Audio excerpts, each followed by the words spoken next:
Meu nome é Saulo Lucena, é um prazer estar aqui com vocês hoje. E assim, eu preciso complementar algumas das coisas que o Cleiton falou, né? Porque assim, verdade parcial não é muito legal. Nem spoiler que saiu de novo ali. Volta, volta, volta. Mais problemas técnicos. Eu acho que eu vou voltar a usar. O de baixo vai para frente, o de cima. Deixa eu voltar aqui. Pronto. Tá bom, vou usar o computador mesmo. O Cleiton falou que nós somos colegas lá do seminário, fazemos a mesma sala, estamos na mesma sala, eu, ele e o Maciel. E realmente, ele morou com o Maciel até que ele se casou e se mudou. Mas a parte que ele não contou para vocês até agora é que ele morre de saudade do Maciel o tempo todo. Essa parte você quis omitir, né? Não, mas não pode. E assim, agora que ele se mudou para perto de mim, a gente está numa tarefa, estamos tentando não deixar que a nossa barriga pastoral continue em progresso. Então a gente começou a tentar malhar juntos. Só que assim, como o Cleiton vive com saudade do Maciel, a gente só consegue ir algumas vezes, porque no restante ele continua com saudade. Mas, quando nós conseguimos ir para a academia, tem sempre algo que me passa pela cabeça. E eu não sei se vocês já pensaram isso. Então, antes de mais nada, eu tenho que perguntar. Alguém aqui malha? Quem aqui malha? Quem aqui, pelo menos, está matriculado numa academia e falta quase todos os dias? Alguém? Se você faz isso, você está no mesmo grupo que eu e o Cleiton, porque está indo nesse caminho aí. Mas, quando eu estou na academia, eu paro para pensar e eu vejo, nossa, a academia mostra que o livre-arbítrio também não existe. Eu sei que você pode estar pensando, né, como é que a academia faz isso? Eu acho que, na verdade, de várias formas, mas pegando o gancho que o Maciel iniciou mais cedo, eu vou me basear em várias das coisas que ele já afirmou para vocês. Então, eu vejo que a academia me mostra que o livre-arbítrio não existe sempre que eu estou na esteira.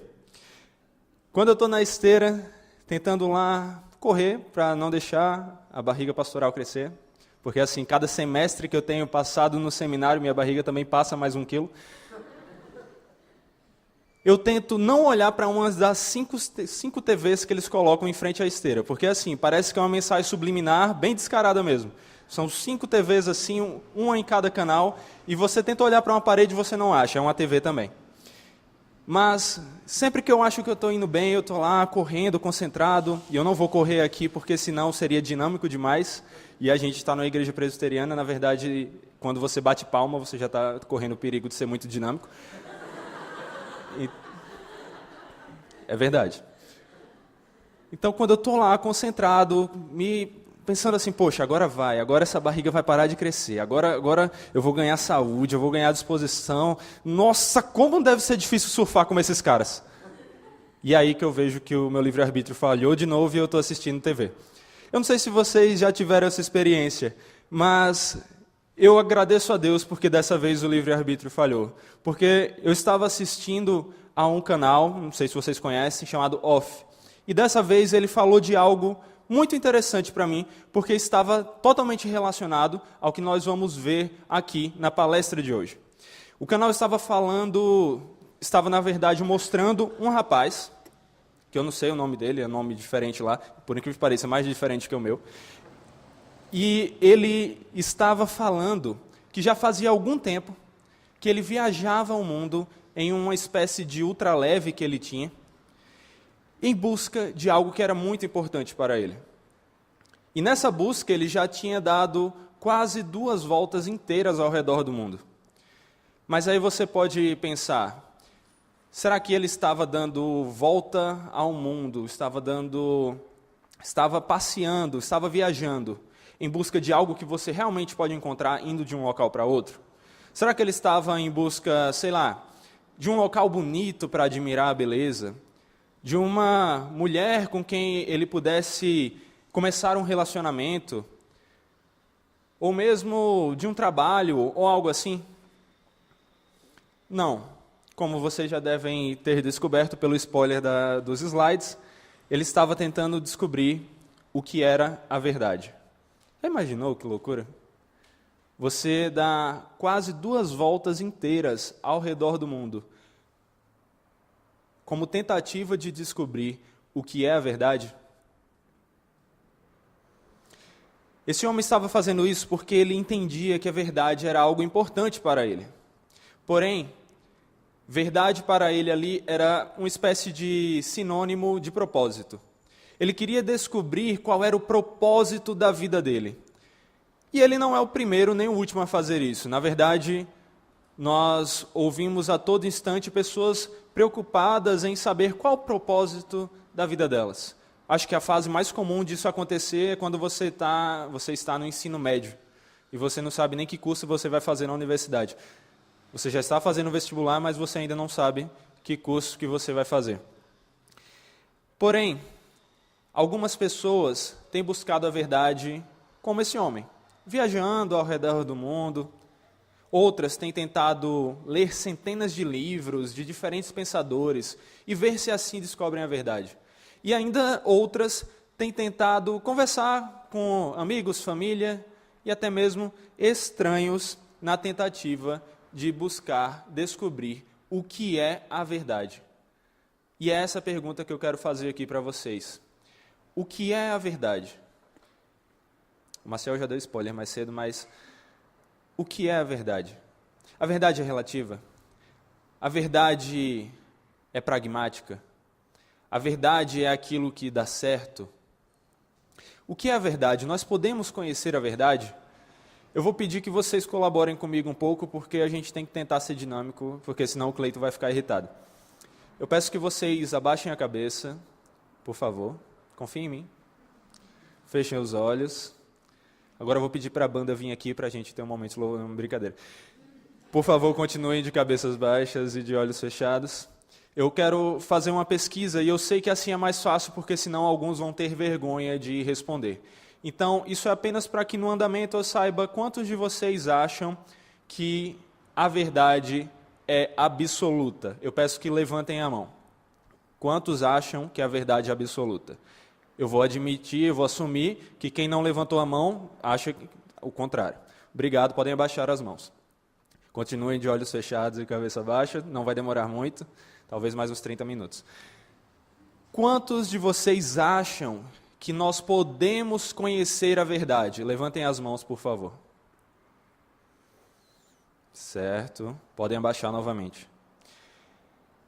Quantos de vocês acham que nós podemos conhecer o que é a verdade de forma absoluta? Levantem as mãos, por favor. Obrigado. Agora todos podem levantar as cabeças e abrir os olhos. Fiquem à vontade agora. Isso foi apenas uma pesquisa para que eu tenha noção de como vocês pensam e de como nós vamos conversar aqui sobre a verdade a respeito da verdade. Esse é um título que parece que eu estou com uma pretensão gigantesca aqui de acabar com todas as dúvidas de vocês, mas não, é só porque é um título bonitinho, chamativo. Eu quero falar com vocês de maneira mais humilde. A nossa ideia aqui, hoje, é buscar compreender quais são algumas das principais visões a respeito da verdade. Como as pessoas olham para a verdade, como elas entendem a verdade. Quais são as afirmações que elas fazem a respeito da verdade. Onde elas erram. E depois de olhar para outras cosmovisões a respeito da verdade, eu quero voltar com vocês e olhar para a cosmovisão bíblica, a cosmovisão reformada. Mas antes da gente prosseguir, eu preciso falar com vocês de alguns princípios da lógica que a gente vai repetir bastante aqui. Observem que para falar a respeito da verdade, nós sempre precisamos falar um pouco de filosofia. Então, eu vou tentar falar sobre filosofia com vocês, sem parecer muito chato e sem trazer termos difíceis. Eu vou trazer, mas eu vou tentar explicá-los. E não se preocupem, caso vocês não entendam agora, vocês terão um momento das perguntas e respostas na mesa redonda, e se eu não souber, o Cleiton vai responder para vocês. Então, a primeira coisa que eu quero ver com vocês a respeito da verdade é entender que existe um princípio ligado a toda afirmação. E esse princípio ele é muito conhecido por nós, mas a gente acaba sem aplicá-lo no nosso dia a dia. Nós o compreendemos, mas não o colocamos em prática. E esse princípio diz basicamente que toda afirmação acompanha uma negação. Toda vez que você faz uma afirmação, você está também fazendo uma negação do oposto da sua afirmação. Isso é algo que a gente precisa entender porque constantemente nós vamos rever esse princípio ao analisarmos as outras cosmovisões.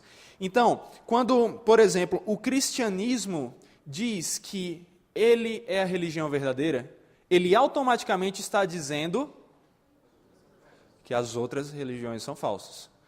Quando o cristianismo diz que tem a verdade, ele está dizendo que ele não tem um conhecimento falso, mas um conhecimento verdadeiro.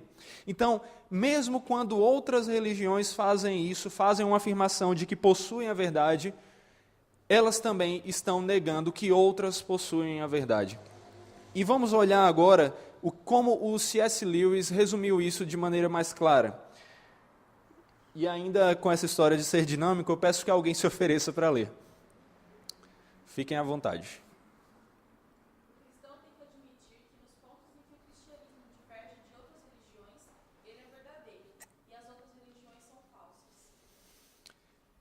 Estão vendo como é forte essa afirmação?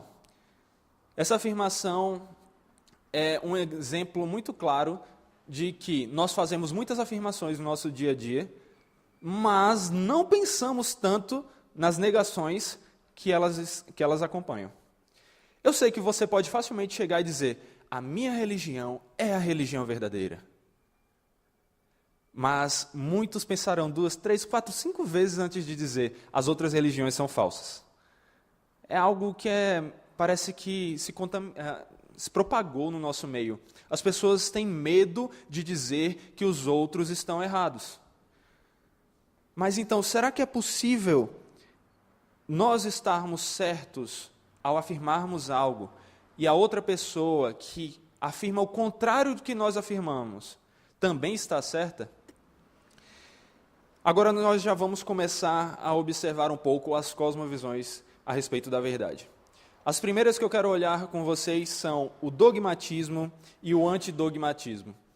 Esses dois termos vêm da palavra dogma. E dogma é uma palavra que pode significar uma afirmação, uma certeza ou uma verdade. Na filosofia, dogmatismo era aplicado para representar qualquer conjunto de ideias de algum sistema de pensamento. Então, resumindo, na filosofia, todo sistema de pensamento tem seus dogmas. Porém, quando Kant chegou, as coisas começaram a mudar um pouco. Com Kant, dogmatismo, passou a ter uma conotação negativa. Dessa forma, quem faz uma afirmação sem apresentar evidências fortes e firmes suficientes, ou em quantidade suficiente para basear a sua afirmação, passou a ser chamado de uma pessoa dogmática. Então, se você é alguém que faz afirmações e não dá explicações para ela, simplesmente diz, isso é a verdade, e eu não sei explicar, mas essa é a verdade, e não pode se mexer nisso aqui, ela é intocável. Então, você está sendo alguém dogmático. E, ao mesmo tempo, a pessoa que olha para o mundo e é totalmente contrária à tradição, ao que as pessoas disseram ser conhecimento, disseram ser verdade, e que tem um preconceito a respeito disso, buscando sempre conhecer na verdade por meio da sua experiência e negando a dos outros, então você passou a ocupar o local oposto, o antidogmatismo. Se a pessoa que faz afirmações e não dá explicações é dogmática, a pessoa que tende a negar todas as afirmações das outras pessoas é a antidogmática. Mas nós temos que ver o seguinte: se nós entendermos dogma da maneira que o Kant falou, então realmente não é uma coisa boa. Se nós interpretarmos dogma como algo que você afirma e você impõe como verdade, sem permitir que outras pessoas questionem, sem dar evidências para isso, então você está sendo um dogmático e você está agindo de maneira errada. Observem o que a Bíblia vai dizer a respeito disso. No Salmo, o salmista diz: o perverso na sua soberba não investiga, que não há Deus são todas as suas cogitações. Isso aqui é que tipo de pessoa? Antidogmática ou dogmática? É uma pessoa dogmática. Por quê? Porque ela está fazendo uma afirmação sem fazer investigações, sem averiguar se a sua afirmação está correta. Eu vou fazer perguntas desse tipo para vocês e eu peço que vocês participem sem ter vergonha, porque o nosso objetivo aqui é conhecer um pouco dessas outras cosmovisões a respeito da verdade, que estão a todo momento à nossa volta, para então conseguirmos saber como lidar com as pessoas que vivem seguindo essas cosmovisões e também como nos proteger para não acabar caindo nesse tipo de cosmovisão. Então é preciso que vocês saibam identificar quais são cada uma dessas cosmovisões que eu estou mostrando aqui para vocês. Agora, quando nós falamos de dogma, nós temos que perceber o seguinte: ninguém está livre de dogmas. Deixa eu perguntar para vocês, a pessoa que diz que não há dogma, tem dogma? Qual é o dogma dela? Não há dogmas. Observem aí a questão do princípio que eu mostrei no início. Esse princípio ele vai se encaixar em todas essas cosmovisões e vai contradizer todas elas, vai mostrar como todas elas são contraditórias. Porque quando alguém afirma que não há dogma, essa pessoa está fazendo uma afirmação, está afirmando a existência de um dogma de que não há dogma. Então, logo, ela está se contradizendo também. Dessa forma, tanto o dogmatismo como o antidogmatismo estão errados. Nós não podemos viver sem dogmas, mas nós precisamos ser mais cuidadosos com os nossos dogmas. Nós precisamos investigar, averiguar, pesquisar, antes de chegar e dizer, isso é a verdade. Se você é aquele tipo de pessoa que simplesmente ouve alguém dizendo, isso é verdade, e você aceita, tome cuidado, porque facilmente você será levado ao erro. Deus nos deu uma mente, não foi para que a gente ficasse assistindo televisão, ou simplesmente para que a gente ficasse conversando com amigos ou coisas do tipo. Isso também pode ser usado, pode ser feito, mas Deus nos deu uma mente para que a usássemos para a sua glória. Deus nos deu a capacidade de raciocinar para que raciocinássemos para a glória dele. Então, quando nós falamos da busca da verdade, nós devemos afirmar que há sim dogmas, não há como negar, mas nós devemos defender uma espécie de dogmatismo provisório. Ou seja, nossos dogmas são considerados verdadeiros por nós. Nós pesquisamos, averiguamos antes de tomá-los como nossos, mas nós estamos constantemente buscando revisá-los, entendê-los melhor. E vocês perceberão com o caminhar da palestra que isso não nos levará, se feito da maneira correta, a um relativismo. A próxima cosmovisão que eu quero ver aqui com vocês tem a ver com o ceticismo. Mas antes, só mostrar aqui essa afirmação do Hermes Temaia. Alguém pode ler?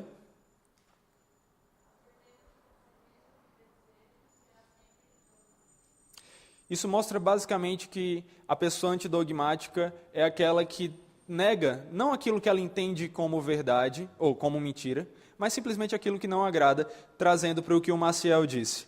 As pessoas hoje em dia não estão pensando em categorias racionais, lógicas, e simplesmente numa questão de prazer. O que é bom é verdadeiro. E nós veremos que isso também está ligado a uma espécie de cosmovisão. Mas agora passemos ao ceticismo. O ceticismo é uma espécie de dogmatismo negativo. Por quê? Porque o ceticismo é aquela cosmovisão que vai afirmar que nós não podemos conhecer a verdade. Se existe verdade, se é que a verdade existe, nós não somos capazes de compreendê-la. Então, ao fazer isso, o dogmatismo está impondo um dogma de que nós não podemos conhecer nada. E nós já veremos como isso contradirá. A ideia do ceticismo está relacionada ao seguinte: você só pode conhecer algo se você tem certeza do conhecimento desse algo. Você só pode conhecer algo se você tem certeza de que essa coisa é verdadeira.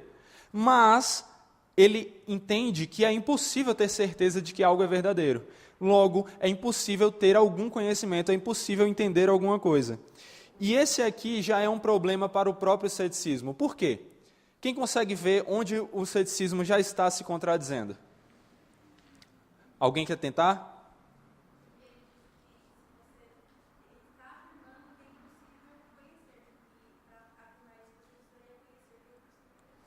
Boa! Exatamente, como a nossa irmã falou, quando o ceticismo diz que é impossível conhecer algo, ele está dizendo: olhe, eu tenho um conhecimento.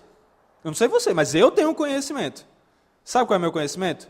De que é impossível conhecer alguma coisa. É como se nós olhássemos, deixa eu ver se eu tenho aqui no slide, porque eu tive que pedir ajuda à minha esposa para fazer os slides e eu não consegui ver com calma. Mas nós temos aqui mostrando como, através de um silogismo, e silogismo é simplesmente uma estrutura de lógica. É quando você faz afirmações e a partir dessas afirmações você tira uma conclusão. Como um simples silogismo, uma simples estrutura lógica mostra que o ceticismo está equivocado. Olhem a primeira proposição. Quem pode ler lá? Para saber algo, precisamos ter certeza de que esse algo é verdadeiro. Próxima proposição. Quem pode ler? Não é possível ter tal certeza. Próxima. Logo, não há como saber nada sobre nada. Vocês notam, essa é a estrutura de pensamento do dogmatismo. É isso que nós mostramos. Mas, quando ele faz esse tipo de coisa, ele está usando uma categoria lógica. Foi o que eu acabei de mostrar para vocês. Isso é um silogismo. Nome chique para simplesmente fazer afirmações e conclusões. Você faz isso toda hora. Toda vez que você faz uma redação, se você faz corretamente no seu desenvolvimento, você vai afirmar certas coisas e vai concluir depois a respeito do que você afirmou. Então, isso é um silogismo, é uma estrutura lógica. Mas, espera um pouquinho. Vocês, talvez alguns de vocês, acabaram de aprender a palavra silogismo. Então, vocês acabaram de ganhar um conhecimento. Por quê? Porque silogismo é lógica, e lógica é um tipo de conhecimento. Mas, quando o ceticismo usa da lógica para afirmar que não existe conhecimento, ele está se contradizendo de novo. Porque ele está usando de um conhecimento para dizer que não há conhecimento.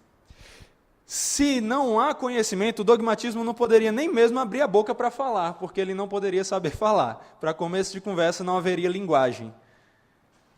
Mas se não há conhecimento, é impossível você ter compreensão do que é lógica para argumentar logicamente de que não há conhecimento. Então observem como essa e as outras cosmovisões que eu acabei de mostrar para vocês estão se contradizendo, e nós continuaremos vendo como outras cosmovisões se contradizem também.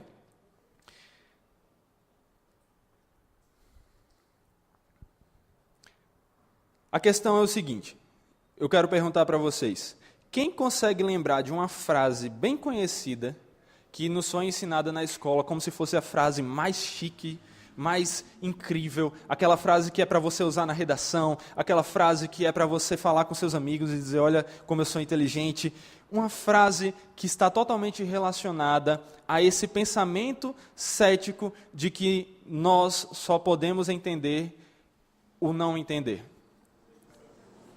Só sei que nada sei. Essa expressão, se levada ao pé da letra, ela é contraditória, porque ela está afirmando um conhecimento sobre a impossibilidade de conhecimento. Então, olhem como está sendo importante até agora. Não sei se está sendo legal, mas o conhecimento é importante mesmo quando ele não é tão divertido. Então, assim, a questão do dinamismo, eu vou tentando aqui, vocês vão me ajudando.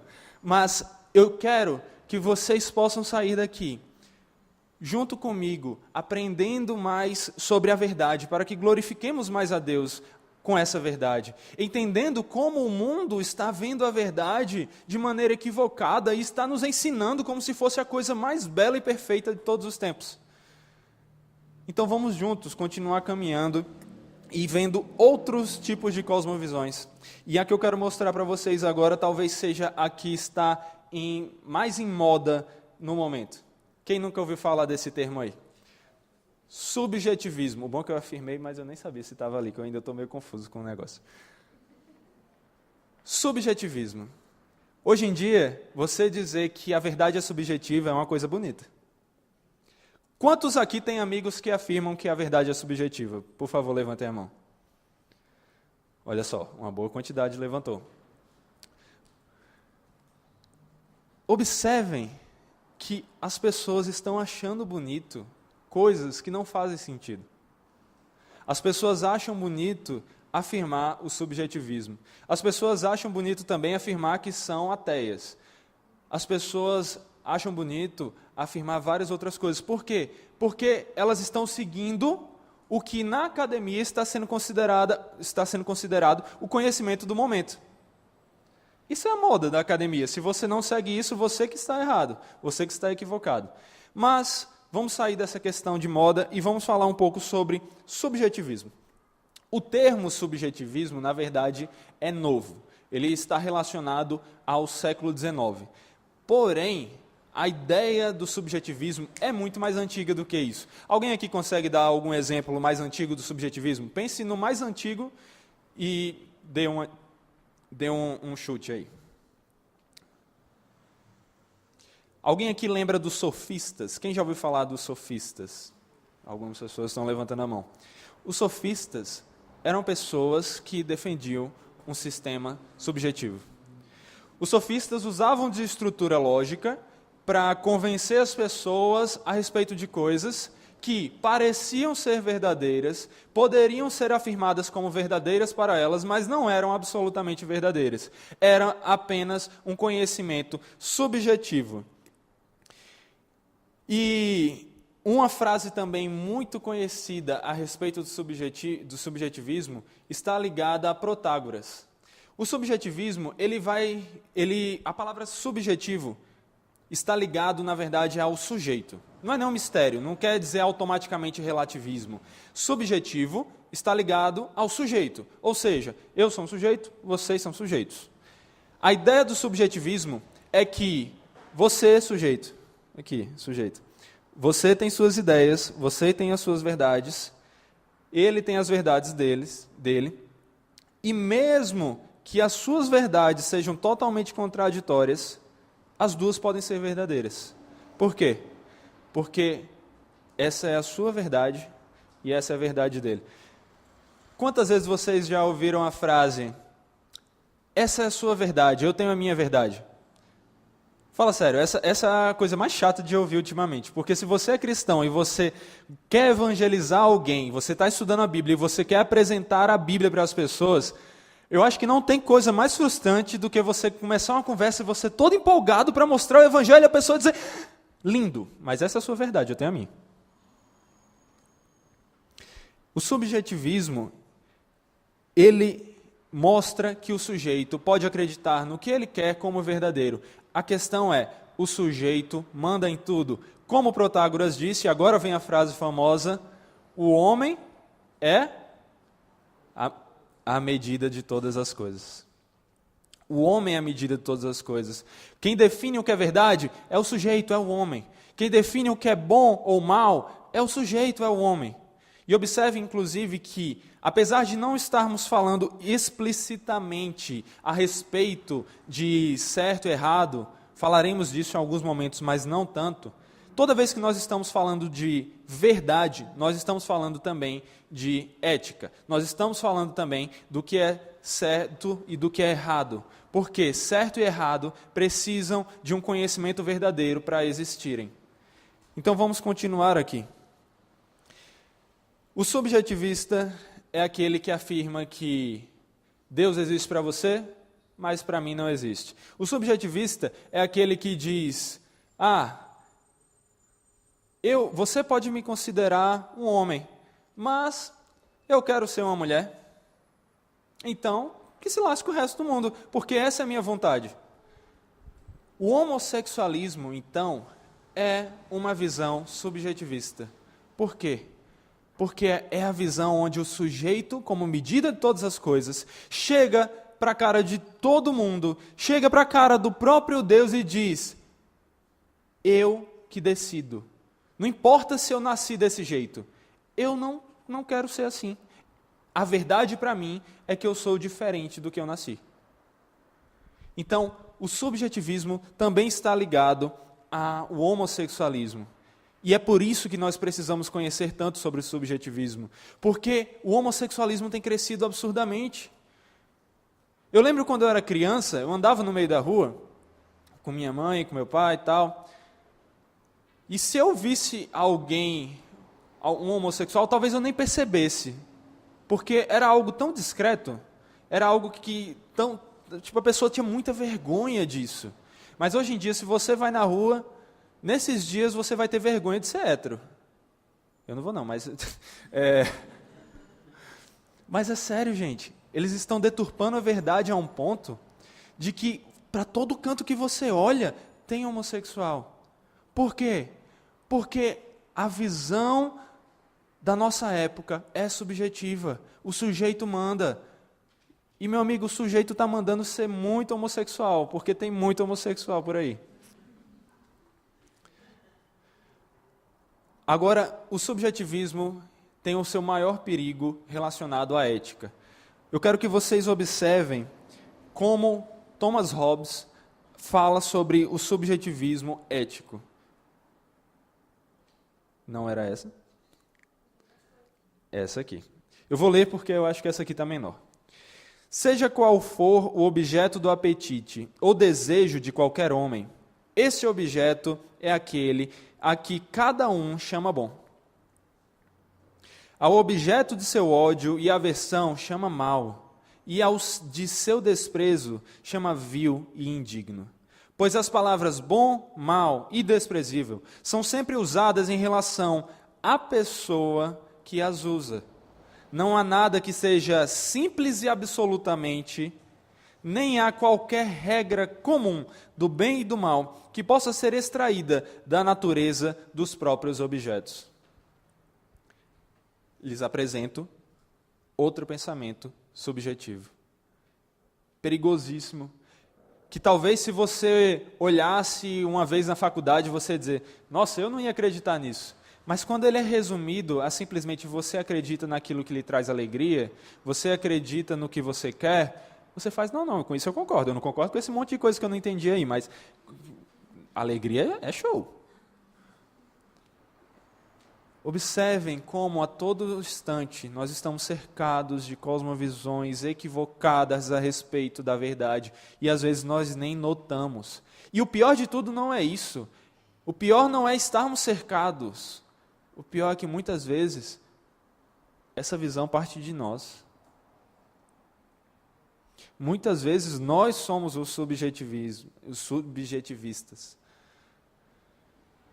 Mas não pode ser assim. Para você ter uma noção, ser subjetivista é admitir que é válido se alguém achar que o que Hitler fez foi algo bom. Se você defende um pensamento subjetivista, você não pode dizer que alguém que pensa que o que Hitler fez foi bom, está errado. Por quê? Porque é a maneira dele de ver o mundo. Na verdade, se você segue o subjetivismo, você não pode dizer nem mesmo que o que Hitler fez foi ruim. Porque para ele não foi. E você que fica com a sua verdade.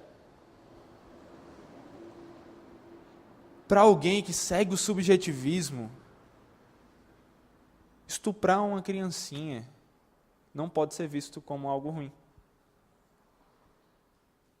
Você não poderia chegar para alguém que está estuprando uma criancinha e dizer o que você está fazendo é errado. Porque essa é a verdade que ele entende. Mas observem que, além de todas essas impossibilidades práticas do subjetivismo, porque ele não dá para colocar o subjetivismo em prática de maneira real. Ele também se contradiz por outros motivos. Uma das consequências do pensamento subjetivista é a convicção de que a pessoa que julga, a pessoa que diz isso é certo, isso é errado, existe. De forma absoluta. O subjetivista vai dizer, o conhecimento é subjetivo a cada um, mas existe um conhecimento universal. E qual é esse conhecimento universal? Existem pessoas capazes de julgar e todas as pessoas podem julgar. Ou seja, mais uma vez, vemos uma contradição. Quando alguém afirma o subjetivismo, ele está dizendo que todas as pessoas podem ser subjetivistas, porque essa é a verdade. Mas cada um tem a sua verdade. Isso novamente é uma contradição. Observem, a afirmação é uma afirmação de uma verdade absoluta que nega a existência de verdades absolutas. É o que nós estamos vendo aqui. Cadê? Deixa eu achar. Não há nada de simples, não há nada que o seja simples e absolutamente. Tudo é subjetivo, é do indivíduo. Não há verdade absoluta para o subjetivismo, mas o subjetivismo é uma afirmação absoluta de que não existem verdades absolutas. E, portanto, é uma contradição de si mesmo. E tendo visto um pouco do subjetivismo, vamos olhar agora a questão do relativismo. Deixa eu perguntar, sem vergonha aí de responder.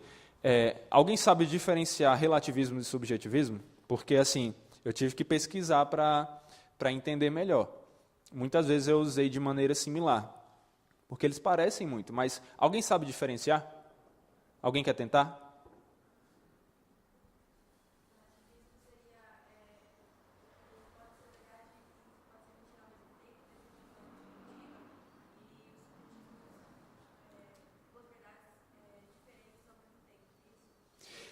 Próximo a isso, a questão maior da diferença é o seguinte: todos dois entendem uma verdade relativa. A verdade vai depender de referências diferentes. Uma referência pode ser ele como sujeito, pode ser ele como sujeito, pode ser você como um sujeito. O relativismo também vai dizer que a verdade vai mudar de acordo com a referência, vai mudar de acordo com a época, vai mudar de acordo com a sociedade, vai mudar de acordo com a cultura. Mas a maior diferença entre eles dois mesmo é simplesmente a amplitude. Porque o subjetivismo é uma afirmação relativa da verdade pelo indivíduo, pelo sujeito. Enquanto o relativismo é uma afirmação de uma verdade relativa de uma sociedade, de um grupo de pessoas. Resumindo, aquela velha frase, é uma construção social? Vocês já ouviram essa frase provavelmente, não já? Não, tudo é uma construção social. Quem é que entende que é uma construção social? A gente ouviu hoje aqui. Quem entende a verdade como uma construção social que a gente ouviu hoje? Marxismo. É uma construção social feita a partir da luta de classes. Mas é uma construção social. Então, observem, essa é a maior diferença entre os dois. O relativismo, ele diz que a verdade é relativa, assim o subjetivismo. O relativismo entende que a verdade não é absoluta, antes ela vai variar de acordo com as circunstâncias, de acordo com essas questões que eu falei, de época, de cultura, de sociedade. Deixa eu pedir uma água, por favor. Logo, a verdade não vai passar de crenças. É o que aquele grupo acredita. Então, por exemplo, o relativismo ele vai dizer que o cristianismo é verdadeiro, assim é o ateísmo. Por quê? Aquele grupo chamado cristãos defende certas verdades, enquanto o grupo chamado ateus defende outras verdades. E observem que essas verdades são completamente opostas, mas para o relativismo as duas estão corretas, porque são apenas referências diferentes. Então, quem afirma que há Deus e quem nega que há Deus está igualmente correto. Obrigado.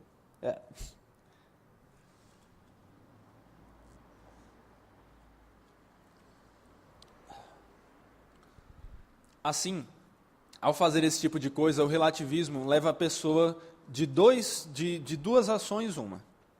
Ou ela vai ser alguém dualista, e eu acho que nós chamamos pessoas de dualistas de pessoas falsas, mas ou ela vai ser alguém dualista, alguém que em determinado ambiente, em determinado lugar, em determinado grupo, age de um jeito e em outro grupo e lugar age de outro.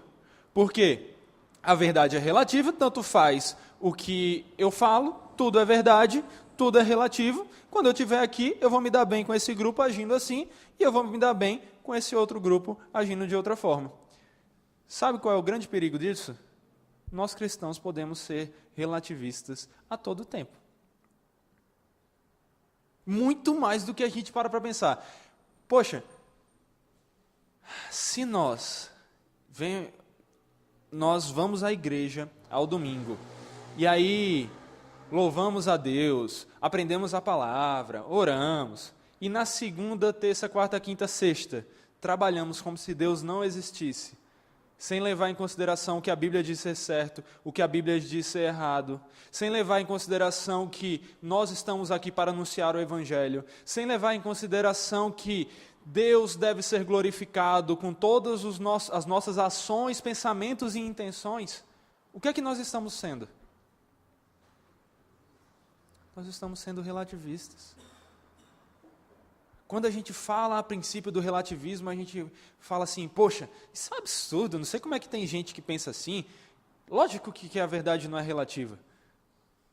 Mas a coisa mais fácil é encontrar cristãos sendo relativos. Porque vivem de um jeito na igreja e de um jeito completamente diferente em todos os outros ambientes. E é por isso que o relativismo é tão perigoso. Mas observem que tanto o relativismo como o subjetivismo são autorrefutáveis, porque os dois fazem afirmações categóricas, ou seja, afirmam de maneira absoluta que a verdade é relativa ou pertencente ao sujeito. Logo, cai no mesmo erro que nós já estamos vendo vez após outra, de que é fazer uma afirmação absoluta de que não existem afirmações e verdades absolutas. Então, mais uma vez, o relativismo e o subjetivismo estão errados. E por que nós estamos vendo como eles estão errados, onde eles estão errados? Porque a melhor maneira de você compreender um pensamento e saber como lidar com ele é entender onde, lá na sua raiz, ele erra. Porque observem, o relativismo não está errando algum tempo depois, mas ele está errando logo quando ele começa, logo nas suas primeiras observações.